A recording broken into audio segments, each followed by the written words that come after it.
You've seen the tutorials, the 100 drill routines, the master these 10 moves videos, and you're still not improving. Why? Because most football content is noise. Flashy tricks, overcomplicated systems, tips that sound good but do nothing on the pitch. So today we cut through the clutter. No fluff, no filler, no wasting your time. Just 7 football skills that actually work, used by elite players, proven in games, and simple enough to start using today. Not tomorrow, not after a 6-week program, today. These aren't skills in TikTok, they're weapons, quiet advantages, micro moves most players ignore until they get destroyed by them.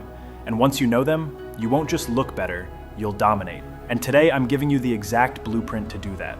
This isn't about hope, this is about a plan that works. 1. The less you do, the more you control. You've seen the highlight reels, the rainbow flicks, the 360 spins, the 5 moves in 1 dribble edits.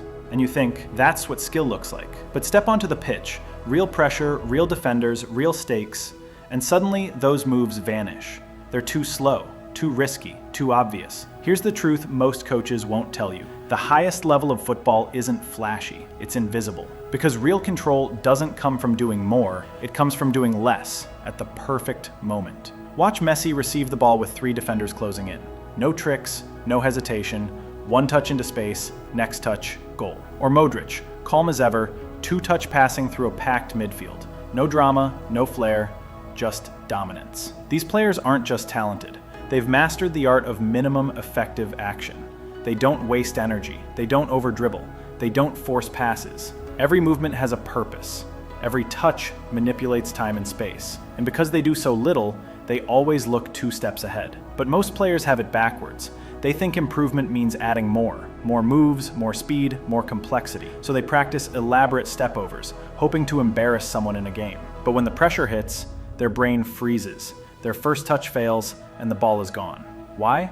Because complexity collapses under pressure. In high-intensity moments, when a defender is sprinting at you, the crowd is roaring, your legs are burning. The only skills that survive are the ones that are automatic, trained so deep into your nervous system that they fire without thought. And that's not the elastico, it's the first touch, the body shape, the 1-touch pass into space. These are the silent weapons of elite players.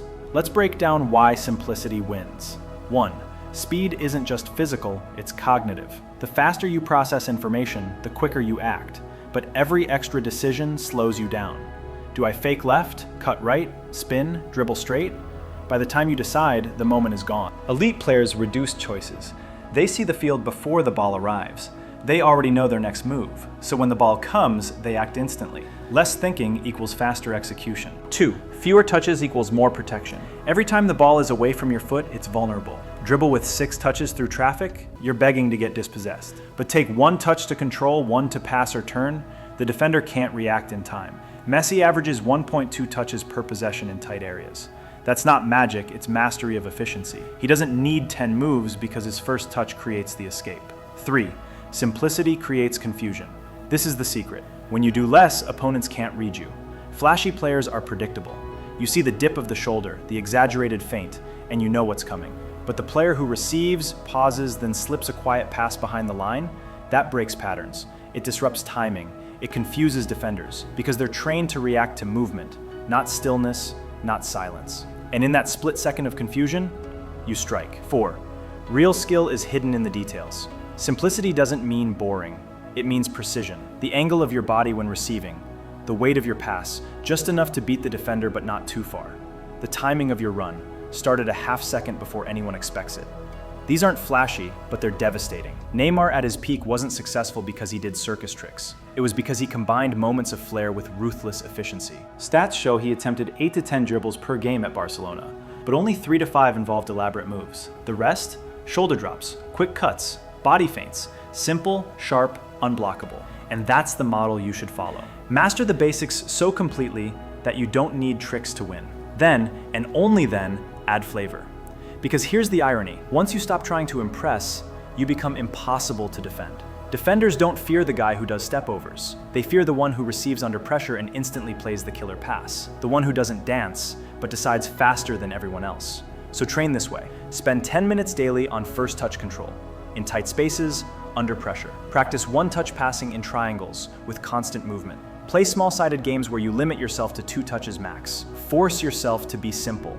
until simplicity becomes second nature. Because when the game slows down for you, while it speeds up for everyone else, that's when you know you've cracked it. You're no longer playing football. You're controlling it. And the best part, no one even sees it coming. 2. The hazard step. Cut across, don't just beat. You beat a defender, you feel it. Space opens.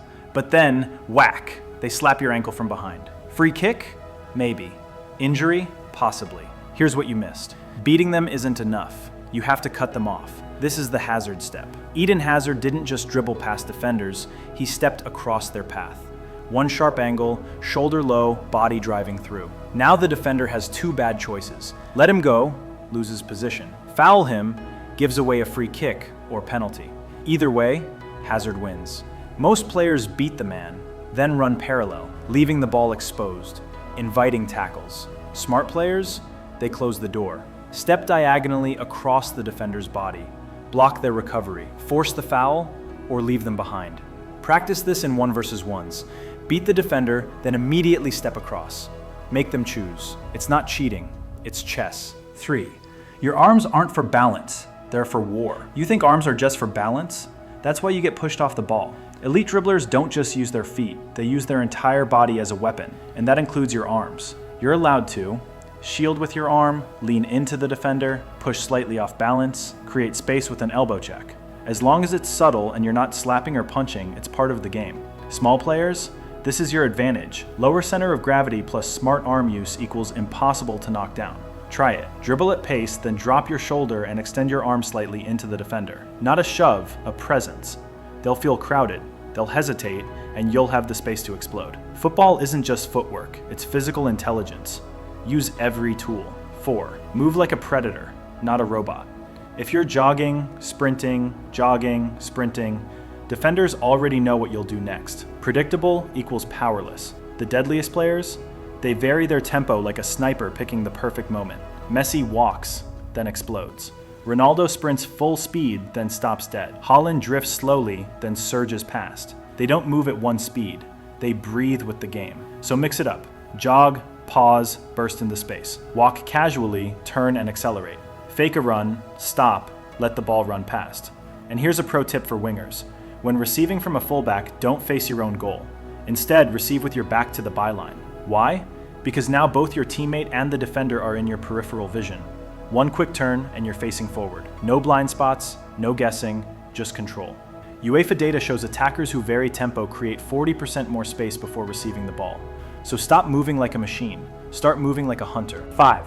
Sell the contact, don't fight it. You feel the nudge from behind. You tense up. Try to stay on your feet. Then crash, you fall awkwardly. Bad news, injury risk. Worst news, ref didn't see it. Here's the truth. Smart players don't resist contact. They absorb it. Like boxing, you roll with the punch. In football, you go with the foul. Loosen your legs, let your body tilt. Hit the ground smoothly. 2 benefits. 1, you reduce injury risk, and 2, the ref sees clear contact and likely calls the foul. Players like Neymar don't dive out of nowhere. They react to real fouls amplified by timing and technique. This isn't cheating, it's self-protection plus game awareness. Next time you feel a tug or a shove, don't brace, yield. Sell it clean, stay safe, get the call. 6, scan before the ball arrives. You get past the ball, you trap it, then you look around. Too late. The defender has already closed in. The passing lane is gone. Your moment, already lost. This one mistake, scanning too late, is why most players never play at the next level. They react, they hesitate, they get trapped. But elite players, they're already 3 moves ahead. How? They scan before the pass is made. Not when they receive, not after, before, while the teammate still has the ball. The smart player checks their shoulder, reads the field, and already knows what they'll do. It's not magic, it's a habit. The secret, you don't play with the ball, you play between the passes. Football isn't just about what you do with the ball, it's about what you do without it. Every second your teammate has possession is your chance to prepare. Instead of standing still, elite players use that time to check their shoulder every 2 to 3 seconds, map out open spaces, track defender positions, plan multiple options. Shaqiri once said he scans the field every 2 seconds. Xavi admitted he spent more time watching the game without the ball than with it. That's how they always seem to have time. They don't find space, they see it coming. And when the pass finally comes, they receive it facing forward, knowing exactly where to go. No hesitation, no trap touches, just instant action. How to train this skill. This is a neurological upgrade, built through repetition and structure. Here's how to train it. Drill. Shoulder check plus move. Have a partner hold the ball. As they prepare to pass, check your shoulder. Identify the defender, the free space, and your options. Decide your move. Turn, lay off, spin. Receive the ball and execute in one motion. Your body shape should change based on what you see. Angle your body to receive sideways if space is behind. Stay compact if the space is ahead. Small-sided game rule, 2-touch plus scan. Play 3 versus 3 or 4 versus 4 with these rules. Max 2 touches. You must check your shoulder at least once before receiving. This forces constant awareness. Over time, your brain stops seeing scanning as an extra step, and it becomes part of your rhythm. Real game applications. Once this habit clicks, you'll notice a dramatic change. Your first touch goes into space, not into pressure. You'll have one-touch layoffs that split defenses and early turns that leave defenders flat-footed. The best part? You'll start creating moments that look effortless, but were actually planned 5 seconds ago. To the casual viewer, it looked spontaneous. To you, it was inevitable. Talent gets you noticed. Speed gets you past one defender. Strength wins duels, but awareness wins games. The player who sees first acts first. The player who acts first controls the tempo. And the player who controls the tempo, they don't just play the game, they dictate it. So stop waiting for the ball to start thinking. Start scanning now, start deciding early. Start playing before the pass arrives. Because in football, the fastest player isn't always the one with the quickest feet. It's the one with the clearest vision. 7. Talk or stay invisible. You could be the smartest player on the pitch, but if you don't talk, you're invisible. Silent players don't get passes. They don't build chemistry. They don't lead. Vocal players, they're magnets. They shout, "Man on, turn, time, here." They point, they direct, they command space. And guess what? Teammates find them. Coaches trust them, opponents fear them. Communication isn't just about noise, it's about leadership, clarity, and confidence. So talk early, talk often, even if it feels awkward at first, because the player who speaks controls the game. Forget the circus moves, forget the drills that go nowhere.